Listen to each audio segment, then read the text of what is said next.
So let's go to Tari Lawson. I'm hoping, Tari, that you'll be able to speak to us. Yes. All right. Yes. Good evening, Raider. Good evening, everyone. All right. Good evening to you.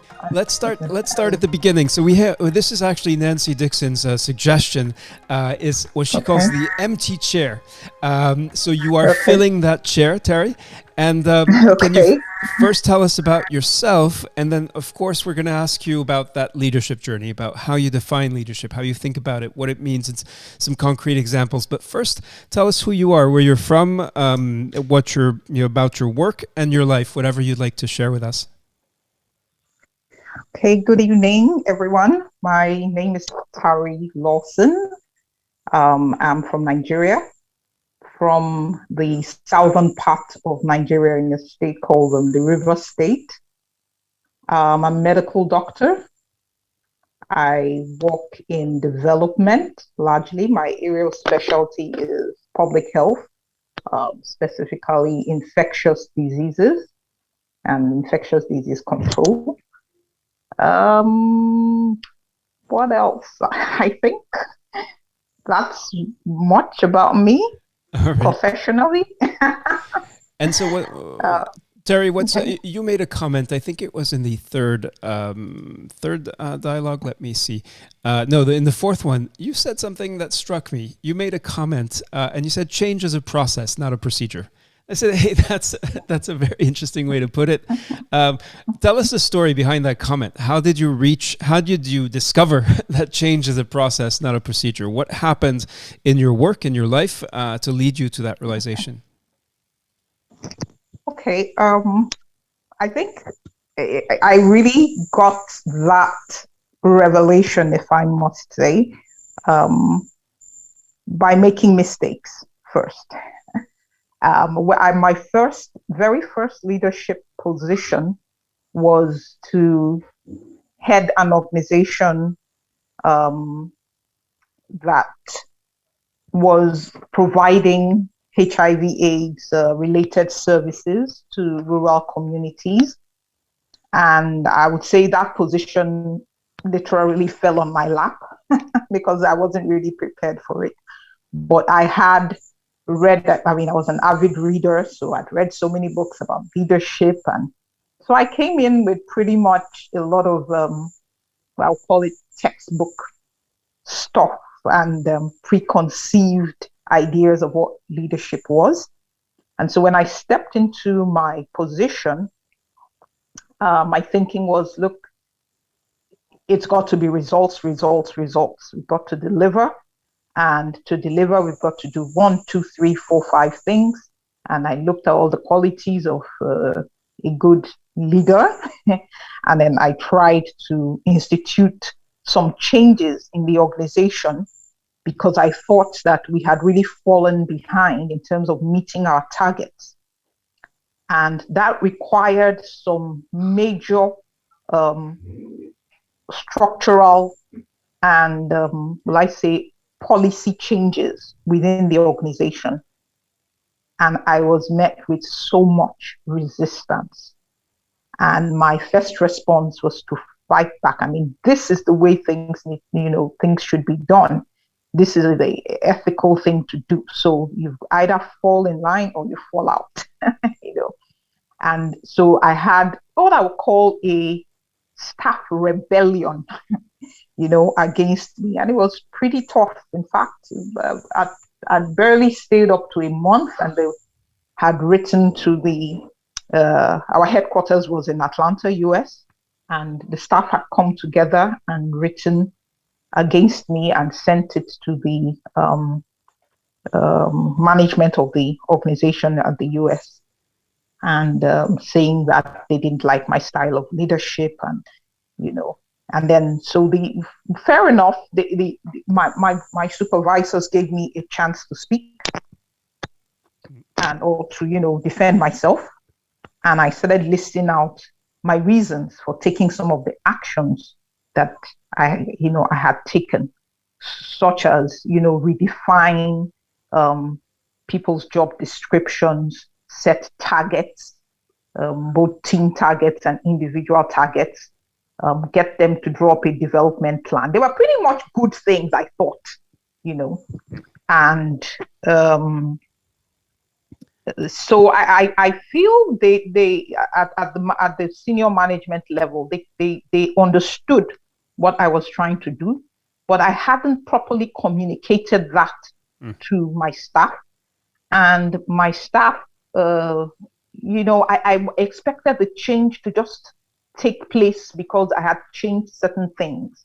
The policy, I rewrote the organizational policy, changed the structure, and I just expected that, all right, results. But so that's interesting, because one of the questions we asked last time in the fifth episode was, if you see yourself as a leader, as a learning leader, who are your followers? So that's an interesting question. We're going to go in a couple of minutes. We're privileged to have key contributors who've really dedicated their life's work to the study of leadership and learning.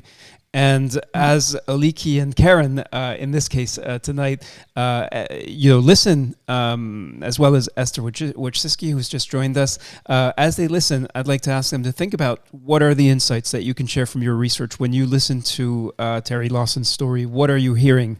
How do you interpret what she's describing as a situation? So Tari, what then happened? How did it turn out? Was it, and how is it in that moment that you sort of, where do you find the courage to sort of examine yourself and say, did you question, what have I done wrong for people not to be following me as I am leading them through the change?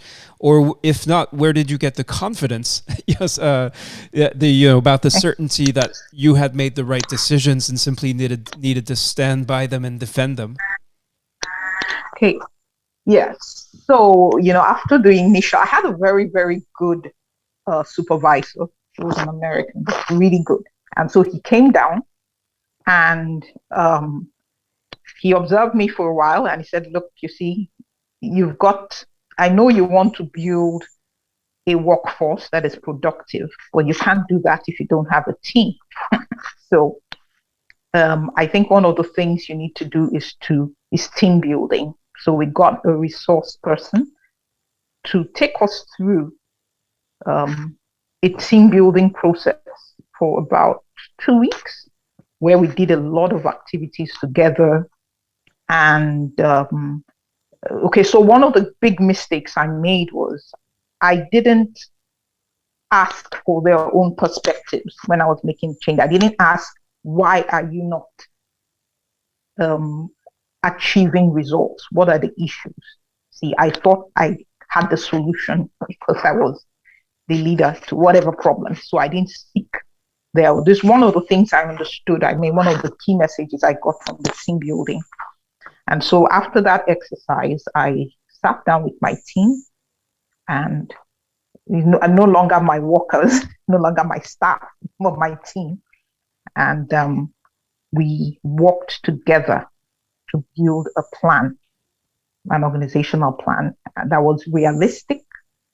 Of course, some staff had to go because some actions were just not acceptable. Some staff had to go. I mean, I couldn't compromise on that. But so I think eventually, yeah. There's this thing about hindsight, being 2020. Yeah. But if 2021 Tari went back in time, what would be your advice during that moment, during that period of change that sounds like difficult change? Well, I will say, I think change, I see change now, I guess that's where I got that concept of a process, because it involves people. I see. You see, it's not just something you can just come and put in place, lift from somewhere and then put it in another place. It involves people, and people are one of the most difficult resources to manage. You can't you can't initiate or lead change if you don't understand people.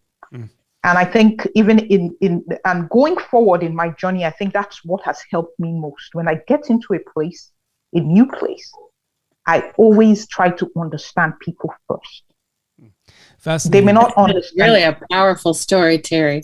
I love that. I think that's the, I mean, the leadership research for years has talked about the challenge of leading both task and people, and I agree that people are the heart of it. That at the end of the day, that's where most of your issues will occur.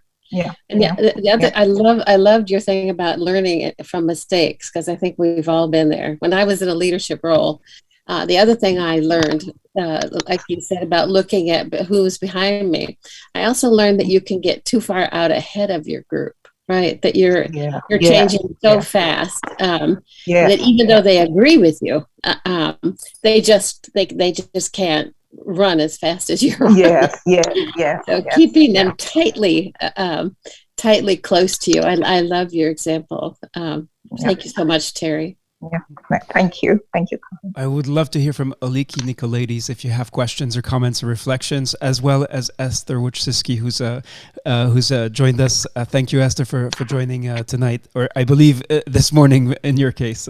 Aliki?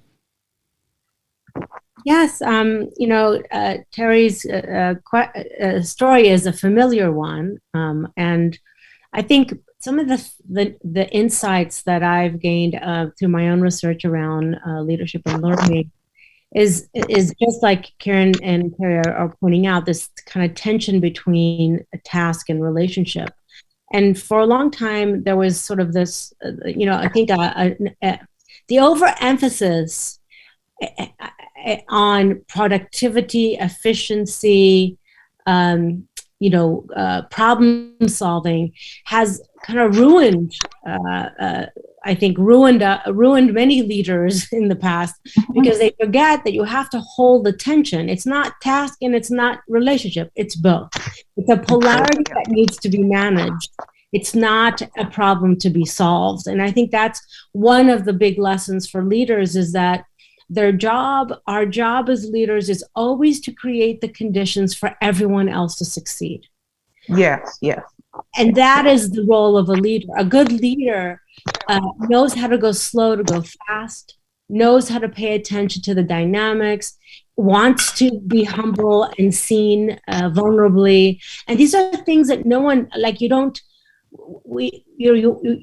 life teaches you that as you take on more and more leadership opportunities. So I think it's interesting that your life has led you through to learn these lessons as well at this time. So that's kind of a first response.